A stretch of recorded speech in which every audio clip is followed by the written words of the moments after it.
Welcome back. Each year, thousands of Americans are involved in car accidents. Some are just small fender benders, while others are more serious.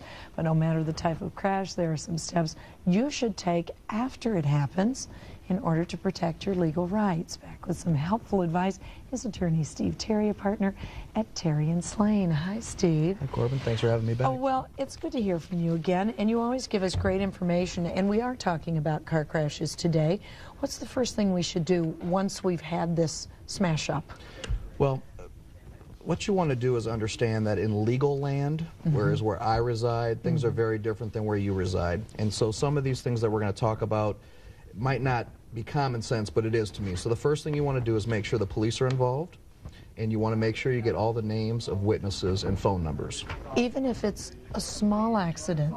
Well, yeah, because what seems logical at the scene of the crash changes once insurance companies get involved. So someone runs a red light, you're thinking, they ran a red light, obviously they're at fault. No, they will defend every case, and so you always want to have as many witnesses as you can. Just write down the name and number, and obviously if someone's injured, you want to call the police and just make sure everything is properly documented so that later on we can unfold exactly what happened. Well, and I had someone tell me too, medically, I was hit from behind once. It wasn't so bad, but they said, you might not start feeling pain until days later, and at the time you say, no, I'm fine, I'm not hurt. That's what all good Minnesotans think, and we have that happen all the time.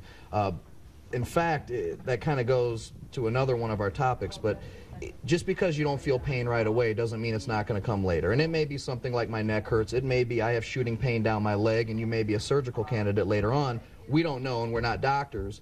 But it is important to always document things, and I believe the next So go to the doctor. You got to go to the doctor. Yeah. You have to, again, in legal land, you have to document it. You know, if you don't go to the doctor and your back hurts, in legal land your back does not hurt. So not only just for yourself do you want to go get checked out to make sure you're not missing something, but again, you need to have something in writing by a doctor so we can work backwards to make sure we know what exactly is going on. Great advice. Okay, the third point is do not sign insurance papers until you are sure you understand all the ramifications. What might those ramifications be? Well, Corbett, it goes back to what we just said, is that there are some insurance companies, and they're not bad people, but their job is to save money. So what they do is they show up right after the crash, and they say, hey, sign these papers, we'll give you $1,000, and it's all good. And a lot of people do it, and then as you mentioned, a couple days later, the pain starts, they find out that they're a surgical candidate or they're missing work, but now you've signed away all your rights. And I can't undo that. Once you sign your name, that's the one thing that we can't fix. So there's not a rush to sign papers. I mean, common sense, again, will tell you that if they're going to offer you $1,000 on Monday, why not wait? If there's nothing wrong with you and you want to take $1,000 and sign it away on Friday, that's fine, but let's at least give your body a chance to have the adrenaline wear off and make sure we're not missing something. Our next point says take photos of the car and the impound lot issues. What kind of impound lot issues do you have? Well, when people are involved in a crash and the vehicle's not drivable, they don't have a choice as to where their car goes. So the tow company comes and they take it off. Right. And what people don't understand is they're being charged $20, $50 a day just for it to sit on a lot. So let's say someone runs a red light and hits you, and you're not exactly sure who it is. Maybe you go by ambulance, so you're not exactly collecting names, let's say.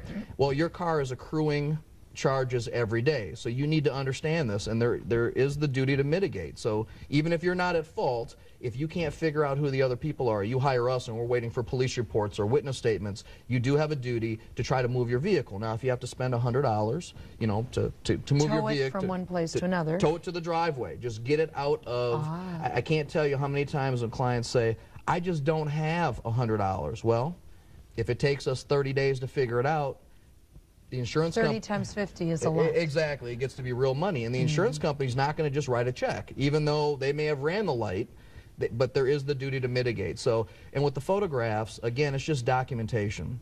And most people don't hop out of the car and start taking photographs. That's not what I'm saying, obviously. But you do, when the vehicle is where it's going to be, you want to take photographs all the way around. Again, every once in a while. See what kind of shape it's in, see what kind of, well, we've got cell phones, camera phones now too, that probably helps. Anything, absolutely. And then you say to go ahead and call a personal injury attorney, and as I understand it, that's free for someone to do. People ask me what I do all day, I give free advice. I mean, all day. And you make a living at it. And my wife stays happy with our The two mortgage kids. is paid. It works out well. But here's the thing. How's that work? Well, even if it's not my firm, Terry and Slane, you got to call somebody. We will give you free advice. So if you call and you give us a situation and it's not a meritorious claim or there's nothing we can do, we tell you that. It costs you 5 minutes of your time. I talk to people all day long. Because you get paid how? I get paid in the end from the insurance company of the person that hit you.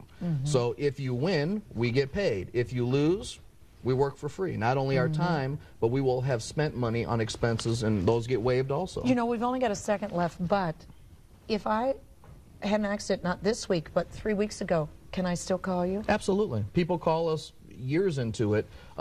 Obviously, it's always best to call us right away so we can kind of make things happen legally, but we can always work backwards, and that happens quite a bit. Good. That's good to hear. Thank you for coming by. Nice problem. to see you again.